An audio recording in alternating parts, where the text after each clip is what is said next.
একটা পুরনো বটগাছের নিচে থাকতো ছোট্ট এক ইঁদুর। সে খুব চালাক, কিন্তু মনটা ছিল ভীষণ ভালো।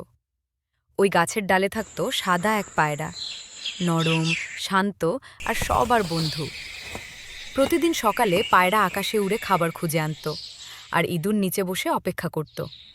দুজনেই খাবার ভাগ করে খেত। একদম ভালো বন্ধু। একদিন হঠাৎ বিপদ। এক শিকারী জালে পায়রাকে ধরে ফেলল। পায়রা ভয় পেয়ে কাঁপছিল, উঠতে পারছিল না। সব দেখে ইঁদুর দৌড়ে এলো। সে বলল, ভয় পেও না বন্ধু, আমি আছি। ইঁদুর তার ছোট দাঁত দিয়ে টুকটুক করে জাল কাটতে লাগলো।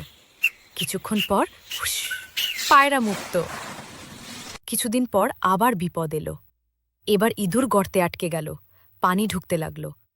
পায়রা আকাশ থেকে দেখে সঙ্গে সঙ্গে নেমে এলো। সে ডেকে আনলো অন্য পায়রাদের। সবাই মিলে শুকনো পাতা আর ডাল ফেলে পানি আটকালো। ইঁদুর বেঁচে গেল। সেই দিন থেকে সবাই বলতো, ছোট হোক বা বড়, সত্যিকারের বন্ধুত্বে সবাই সমান।